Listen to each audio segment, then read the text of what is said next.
Imagine two stores open on the same street. One has bright lights, trendy branding, a loud marketing team, and a founder on social media shouting, "We're changing the world!" The other? Quiet, almost boring. No fireworks, no circus, no dancing CEO in a hoodie on a podcast calling toothpaste a movement.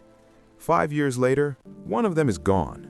The other is printing money. Why? Because attention is not protection, hype is not defense, and in business, the companies that survive are usually not the loudest.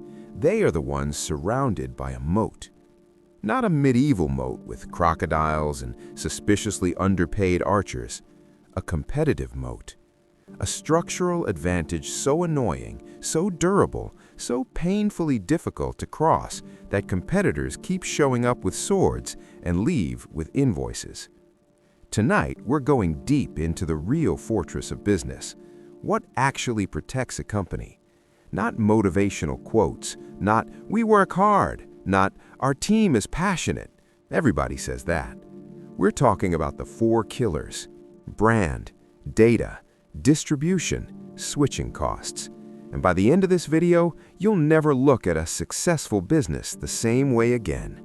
Because some businesses are rich, but exposed. Others look ordinary, but are nearly impossible to kill. So let me tell you a secret history of warfare. In the ancient world, a castle was not powerful because the king had confidence. Confidence is useful, but confidence without walls is just a speech given before losing. The castle survived because of structure. Thick walls, limited entry points, trained defenders, supply lines, and a moat that forced enemies to slow down, bunch up, and die tired. Business works the same way. A company is not protected because its founder is charismatic. It is protected because competitors run into friction. That friction is everything. Because if a rival can copy your product in 6 months, match your ads in 2 weeks, poach your customers in 3 days, and undercut your prices by Friday, you do not have a business moat. You have a business tent. Tents are lovely until the storm arrives. So the question is not, is this company making money? The real question is, why can't everybody else do the same thing? That is where the real game begins. Section 1. What a moat really is. A moat is a durable competitive advantage. Not just an advantage, not just "we're ahead right now," not just "we launched first." Because being first is cute. MySpace was first, BlackBerry was first, many kings were first, right before becoming history lessons. A moat is what allows a business to keep earning above-average returns even when competitors are motivated, funded, and trying very hard to destroy it. A real moat does one or more of these. It keeps customers loyal, raises the cost of competition, makes copying harder, locks in demand, or lowers your cost structure in a way rivals hate. In plain English, a moat answers the question, why won't your profits get mugged by competition?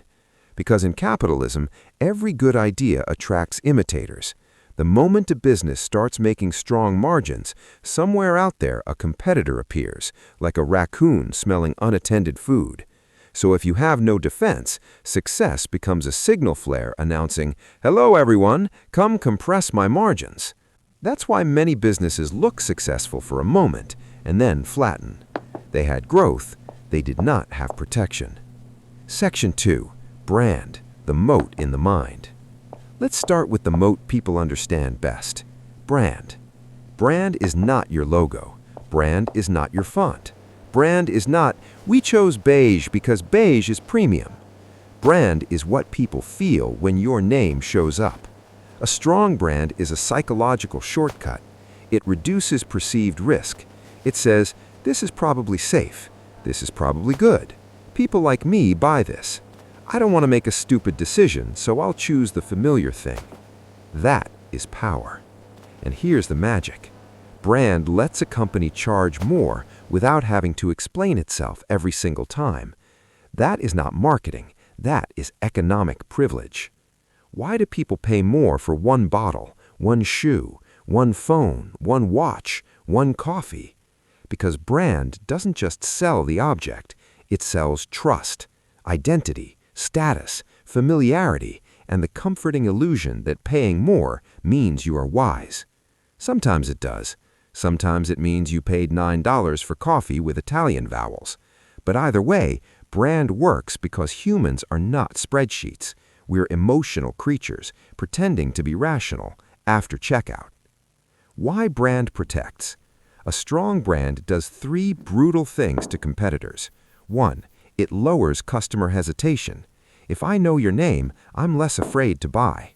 2. It supports premium pricing. Customers compare less aggressively when they trust the signal. 3. It makes copycats look suspicious. A cheaper substitute can feel risky, even if it's technically similar. This is why cheap can actually scare people. In some markets, lower price doesn't scream value. It screams, "What is wrong with this?" So brand is a moat because it occupies mental territory, and mental territory is often harder to conquer than physical shelf space. You can copy ingredients, you can copy features, you can even copy design, but copying trust accumulated over years, that's much harder. Brand is reputation with compound interest. Section 3. Data, the moat that learns while you sleep. Now let's move to a newer, more dangerous moat, data. Data is a moat when having more usage, behavior, transactions, or operational information helps a company improve faster than competitors. This is where business stops being a shop and starts becoming a machine that gets smarter every day. Imagine 2 companies selling the same thing. One sees the surface, what's sold, who clicked, what was returned. The other sees deeper, which users hesitate, what price converts best, what content keeps retention high, which churn signals appear 30 days before cancellation, which routes reduce delivery failures, which fraud patterns emerge before humans notice. Now ask yourself who wins after 1 year, after 3, after 10? Exactly. The company with better data isn't just playing the game, it is rewriting the rule book, while the other team is still looking for the instruction manual. Why data protects? A data mode can create 1. Better products. More usage data can improve recommendations, targeting, detection, personalization, and product design. 2. Better decisions.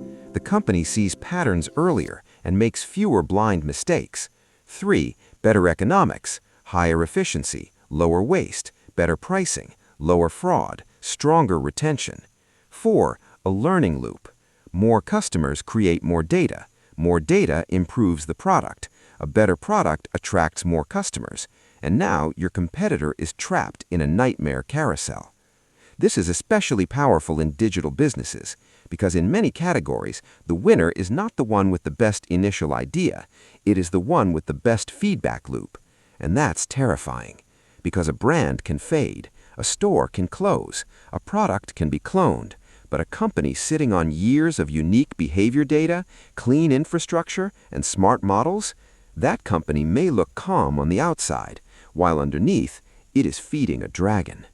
But beware, not all data is a moat. A spreadsheet full of chaos is not a moat. That is just corporate hoarding. For data to protect you, it must be hard to replicate, proprietary, relevant, usable, and connected to a system that actually improves outcomes. Otherwise, it's just digital clutter wearing expensive glasses. Section 4. Distribution, the moat of being everywhere first. This one is underrated. A lot of people think the best product wins. That is adorable. No. Often the product that wins is the one that is easiest to find, easiest to buy, and already embedded in the path of demand. That is distribution.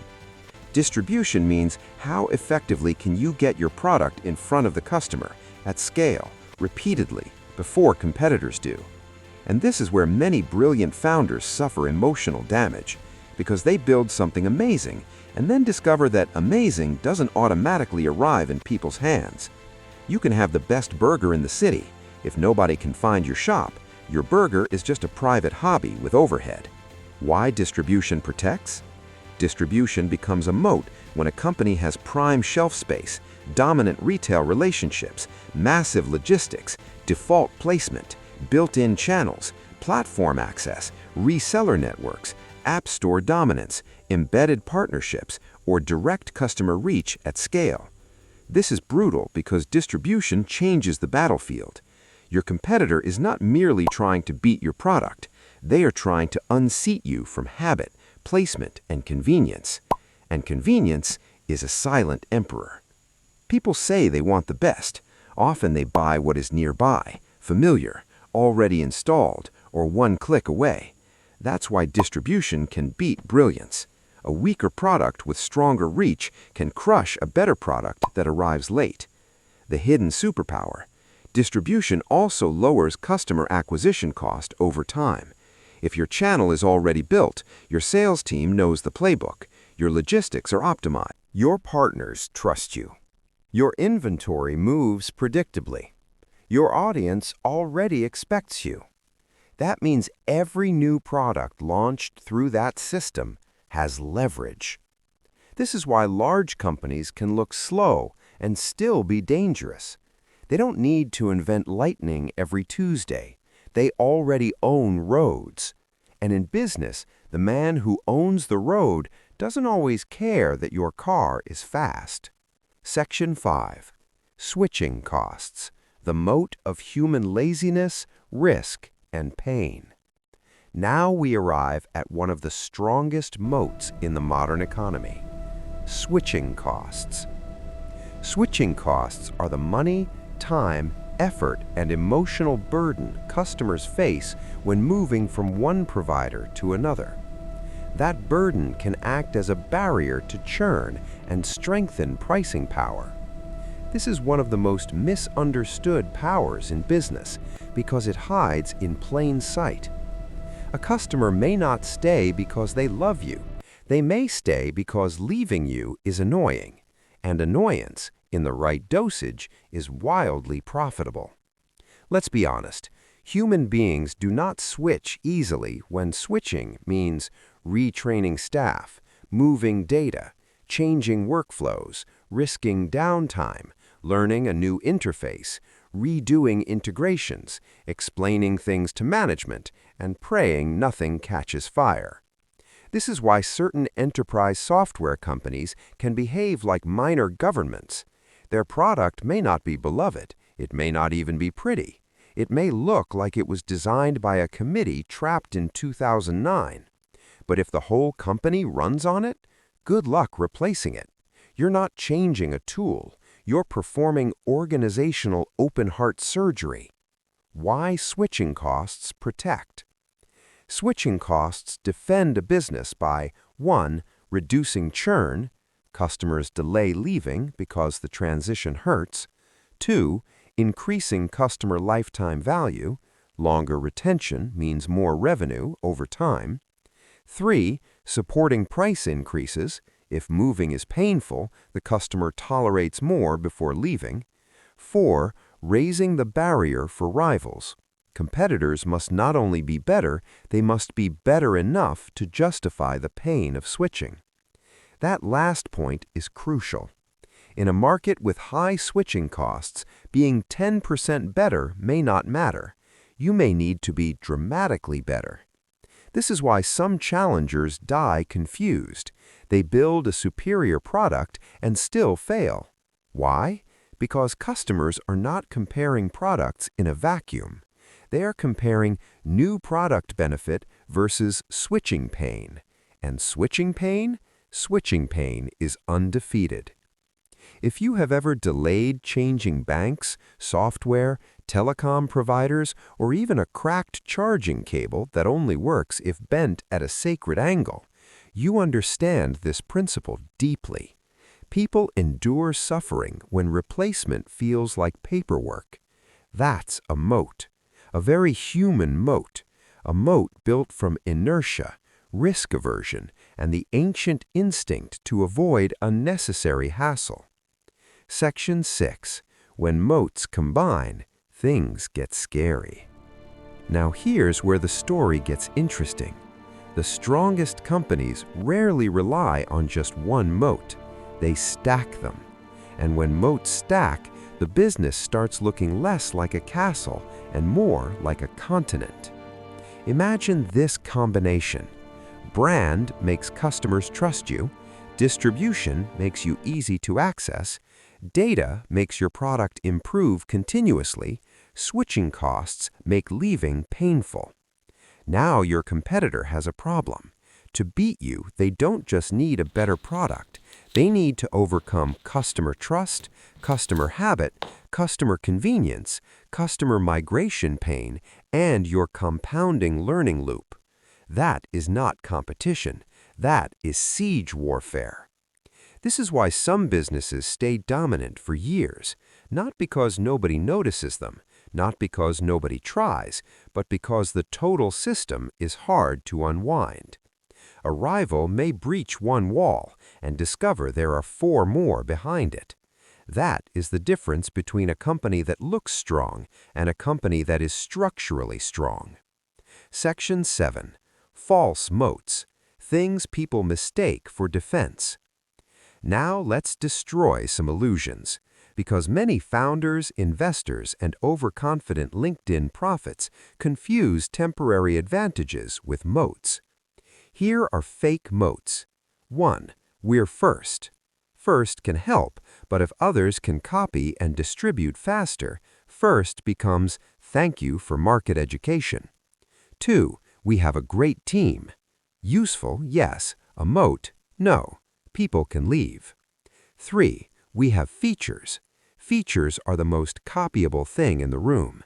Competitors treat public feature lists like shopping catalogs. 4. We're growing fast. If growth is driven by ad spend with no retention, no loyalty, and no lock-in, congratulations, you rented attention. 5. We're viral. Virality is not immunity. A meme can travel fast and still die young. 6. Customers like us. Nice. But do they stay when a cheaper or easier option appears? Polite compliments are not a moat. This is why true strategy is uncomfortable, because it forces you to ask, if a smarter, richer competitor appeared tomorrow, what would specifically stop them? If the answer is our passion, my friend, you are building on vibes, and vibes are not an asset class. Section 8. How to build a moat if you're small. Now maybe you're thinking, fine, but I'm not a giant company. How do I build any of this? Good. This is where it becomes practical. You don't need to start with a giant moat. You need to start with directionally correct defenses. Build brand by becoming trusted for one thing. Don't try to be famous first. Try to be reliable first. Own a specific promise. Fastest, safest, most consistent, most premium, simplest, most honest, best for a niche. Brand begins when people can predict you. Build data by instrumenting reality. Track what matters: acquisition source, conversion, retention, churn, complaints, usage behavior, customer objections, repeat purchase patterns. Most businesses aren't defeated by lack of effort. They are defeated by blind operations. Build distribution before you need it. Relationships are distribution. Channels are distribution. Email lists are distribution. Retail access is distribution. Communities are distribution. Partnerships are distribution. If people can only find you when the algorithm is in a good mood, you are renting survival. Build switching costs ethically. Make your product fit into the customer's workflow. Save them history, store preferences, create integrations, reduce setup friction. Make the product more useful the longer they stay. Don't trap customers with evil, trap them with usefulness. There's a difference. One creates resentment, the other creates dependence mixed with gratitude. That's the sweet spot. Section 9. The deeper truth. Here is the darker, deeper layer.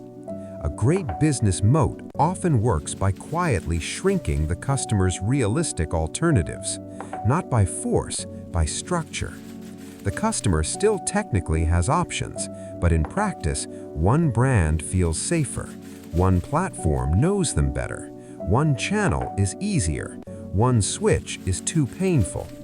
So the field narrows, and once the field narrows, pricing power appears, retention improves, competitors struggle, margins live longer. That's why moats aren't just defense, they shape the market itself. The best businesses do not merely win on the field, they tilt the field. They make the easy choice their choice. And that is one of the great hidden engines of capitalism. Not just making a better offer, but making alternatives feel weaker, riskier, harder, or more expensive. That is not always evil. Sometimes it's earned. Sometimes it comes from years of trust, execution, logistics, and product discipline. But it is power, real power. And real power in business is rarely loud. It is structural. So when you look at a business, your own, someone else's, a startup, a giant, an empire in the making, stop asking only, is it growing? Is it profitable? Is it popular? Ask the deeper question, what protects it? Because money attracts enemies, growth attracts copycats, attention attracts predators, but a moat makes competition expensive. And the strongest moats are not built from slogans. They are built from brand that lives in the customer's mind, data that sharpens the system, distribution that owns the path to demand, and switching costs that make leaving hurt. That is what actually protects Business. Not noise, not hype, not confidence. Structure.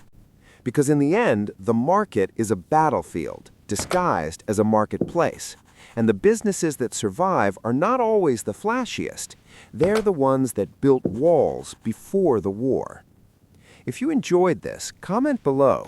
Which moat is the strongest in today's world? Brand, data, distribution, or switching costs? And if you're building a business, ask yourself honestly, what's protecting you right now and what only feels like protection?